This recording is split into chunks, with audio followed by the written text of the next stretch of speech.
Baik, selanjutnya saya akan melanjutkan presentasi mengenai topik kedua tentang pembelajaran digital. Sebelumnya, karena ada perubahan kelompok akibat penempatan PPL, pada topik pertama kita beranggotakan 4 orang, ada Ayuris kita, Nailul Mutiati, Auliafi, dan saya sendiri, Mada Ija. Namun karena Mbak Auliafi mendapatkan tempat PPL yang berbeda, jadi beliau moving ke kelompok lain. Jadi di tim UHTI ini tinggal tiga anggota, yaitu saya, Mbak Yuris kita, dan Mbak Nailul. Langsung saja, di sini kami juga mengganti proyek kami yang awalnya mengenai inovasi pemasaran produk. Mulai dari topik ini kami mengganti proyek dengan judul pembuatan otak-otak panjang atau OTP melalui Teaching Factory. Nah, tujuan proyek ini adalah untuk meningkatkan pemahaman siswa tentang proses pembuatan produk olahan perikanan, khususnya otak-otak panjang. Kemudian ada melatih keterampilan praktis dalam produksi produk secara profesional sesuai dengan standar industri. Tujuan selanjutnya ada meningkatkan kemampuan siswa dalam penggunaan media digital untuk mendokumentasikan proses produksi itu, dan yang terakhir ada mengembangkan keterampilan kerjasama dan manajemen proyek. Alat dan media yang kami gunakan ada 4. Yang pertama adalah alat produksi untuk otak-otak panjang itu sendiri, yang meliputi alat preparasi, mesin penggiling daging, alat pencetak otak-otak, steamer, dan alat pengemasan. Kemudian yang kedua ada perangkat lunak desain. Kita menggunakan Canva atau bisa Adobe Spark untuk mendesain kemasan dari otak-otak panjang itu sendiri. Yang ketiga ada aplikasi pengeditan video. Kita bisa menggunakan CapCut, InShot, atau Adobe Premiere untuk mendokumentasi proses produksi atau untuk membuat konten dalam memasarkan nantinya. Kemudian yang terakhir ada alat kolaborasi digital. Kita bisa menggunakan Google Workspace, Zoom, atau Google Meet untuk diskusi dan pembagian tugas dalam kelompok proyek. Tahapan proyeknya ada 5. Yang pertama ada perencanaan dan riset. Yang kedua ada produksi dari otak-otak panjang itu sendiri. Yang ketiga ada desain kemasan dan branding. Yang keempat ada dokumentasi dan pembuatan konten digital. Dan yang terakhir atau kelima adalah evaluasi dan feedback. Nah, di tahapan pertama, di perencanaan dan riset, siswa akan melakukan riset dulu tentang komposisi bahan dan teknik pembuatan dari otak-otak panjang. Kemudian mereka melakukan perencanaan terkait bahan-bahan yang akan dibutuhkan dan harus sesuai dengan standar kualitas. Kemudian tahapan kedua, di produksi otak-otak panjang, siswa bekerja dalam tim untuk memproduksi otak-otak panjang, kemudian mempelajari prosesnya dari pencampuran bahan, pencetakan, kemudian pengukusan atau pemasakan hingga ke pengemasan. Kemudian setiap siswa harus terlibat dalam proses produksi sesuai tugas yang telah dibagi. Pembagian itu bisa dibagi sesuai job desk yang ada di industri. Kemudian tahap ketiga pada desain kemasan dan branding. Di sini siswa akan mendesain kemasan produk yang menarik dan sesuai standar pasar menggunakan perangkat lunak desain grafis seperti Canva atau Adobe Illustrator mungkin. Nah, itu. Kemudian di tahap keempat ada dokumentasi dan pembuatan konten digital. Di sini siswa akan mendokumentasikan proses produksi otak-otak panjang dalam bentuk video atau foto.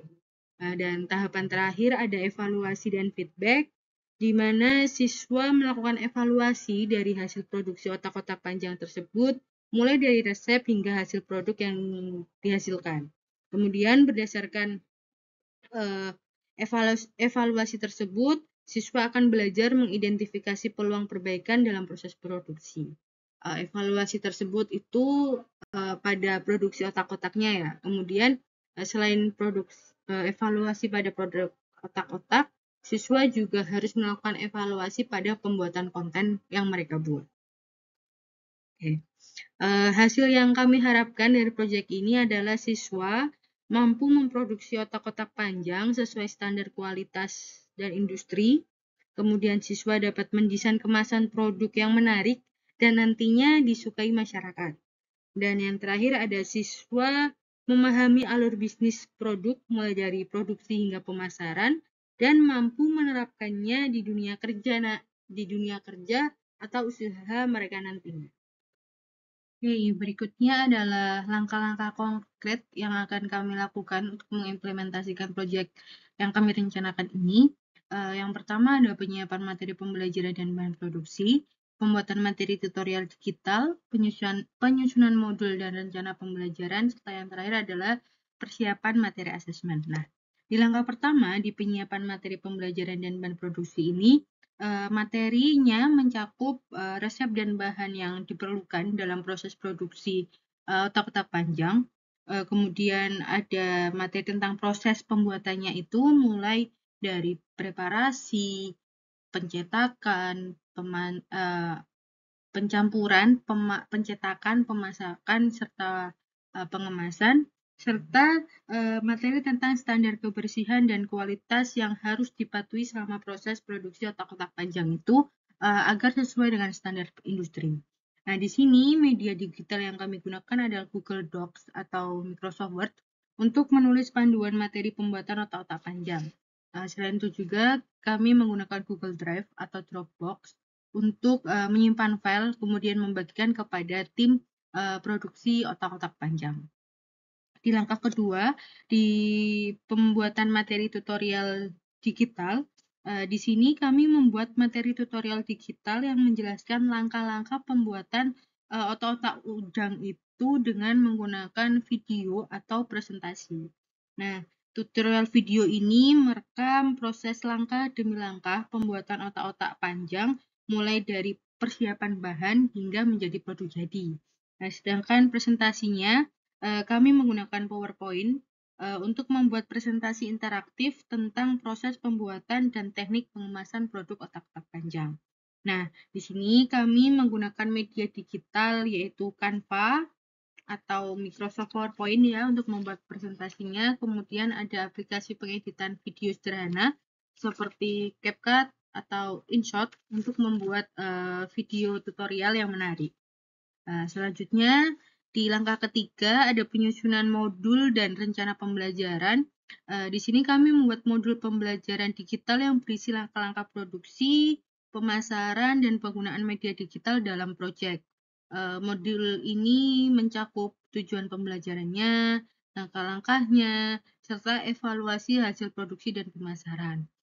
Media digital yang kami gunakan untuk membuat modul, kami menggunakan Google Docs untuk menyusun modulnya, serta kami menggunakan Google Classroom untuk berbagi materi pembelajaran dengan siswa secara digital. Nah, kemudian langkah terakhir, persiapan materi asesmen. Kami menyusun materi asesmen untuk mengevaluasi pemahaman dan keterampilan siswa terkait pembuatan otak-otak udang dan pemasaran digitalnya. Di sini asesmennya mencakup tes teori mengenai proses pembuatannya, kemudian ada evaluasi konten promosi, dan yang terakhir ada pengukuran kinerja pemasaran produk. Nah, media yang kami gunakan adalah Google Form untuk membuat tes teori, dan kami menggunakan rubrik asesmen untuk menilai kreativitas konten promosi siswa. Selanjutnya, ada tantangan dan strategi apa untuk menghadapi tantangan tersebut dalam mengimplementasikan proyek ini. Yang pertama ada pelatihan dan peningkatan keterampilan digital siswa. Siswa mungkin kurang familiar dengan alat digital yang digunakan dalam proses pembelajaran. Nah, untuk itu kami mengadakan pelatihan tentang penggunaan perangkat lunak dan aplikasi digital yang mungkin relevan seperti software desain untuk kemasan produk, platform manajemen inventaris, dan alat pemasaran digital. Pelatihan ini bisa dilakukan secara langsung atau melalui video tutorial di YouTube yang sudah di-upload oleh orang yang lebih ahli seperti itu ya. Kemudian tantangan kedua adalah pengembangan modul pembelajaran yang interaktif. Materi pembelajaran yang kurang menarik itu bisa mengakibatkan siswa kurang terlibat dalam pembelajaran. Sehingga kami harus menyusun modul pembelajaran yang interaktif yang diselipkan video, kuis interaktif, dan simulasi online kalau bisa untuk mengajarkan proses pembuatan otak-otak panjang itu. Penggunaan elemen gamifikasi juga dapat meningkatkan motivasi siswa seperti kuis menggunakan Kahoot atau Quizizz ya. Kemudian bisa kita memberikan hadiah misalnya untuk kelompok yang bisa menjawab dengan skor paling tinggi seperti itu. Kemudian tantangan yang ketiga ada penerapan metode pembelajaran berbasis project atau PJBL. Nah, siswa mungkin kesulitan ya dalam memahami keterkaitan antara teori dan praktik. Nah, untuk itu, untuk mengimplementasikan metode pembelajaran berbasis project ini yang terstruktur di mana siswa bekerja dengan kelompok untuk membuat otak-otak panjang. Kemudian setiap kelompok dapat diberikan tanggung jawab yang berbeda, seperti anak 1 di preparasi, anak 2 di pencampuran, 3 pencetakan, 4 pemasakan, dan 5 di pengemasan. Nah, sehingga mereka itu fokus untuk belajar secara praktis. Untuk selanjutnya mereka bisa rolling di proses-proses yang belum pernah mereka pegang. Kemudian tantangan yang keempat adalah kolaborasi dengan mitra industri. Nah, di sini kurangnya pemahaman tentang praktik di dalam industri ya, itu kemungkinan dengan sangat besar. Sehingga kita sebagai guru nantinya perlu menjalin kemitraan dengan pelaku industri perikanan atau spesifik produsen olahan perikanan, misalnya otak-otak panjang seperti itu ya. Mitra ini dapat memberikan wawasan tentang standar kualitas, pemasaran, dan proses produksi yang efektif. Di situ juga siswa dapat mengunjungi secara langsung pabriknya atau mengikuti webinar yang dipandu oleh ahli industri. Kemudian tantangan yang kelima ada penggunaan platform digital untuk komunikasi dan kolaborasi. Nah, ini biasanya tantangannya itu adalah komunikasi antar anggota itu sering terhambat. Jadi kurang adanya komunikasi antar anggota seperti itu ya. Maka untuk itu kami menerapkan platform digital seperti Google Classroom, WhatsApp untuk memfasilitasi komunikasi dan kolaborasi antar siswa. Platform ini memungkinkan siswa untuk berbagi ide, dokumen, atau feedback secara real time. Dan yang terakhir ada evaluasi dan umpan balik. Nah, kesulitan yang paling dasar adalah mengukur kemajuan serta hasil kerja dari siswa. Nah, begitu kami menyediakan rubrik penilaian yang jelas dan melakukan evaluasi secara berkala. Umpan balik dari guru dan rekan-rekan dapat membantu siswa dalam memahami area yang perlu diperbaiki dan mengembangkan produk yang lebih baik. Seperti itu. Nah, berikut adalah presentasi dari kelompok kami mengenai topik 2. Kurang lebihnya mohon maaf. Wassalamualaikum warahmatullahi wabarakatuh.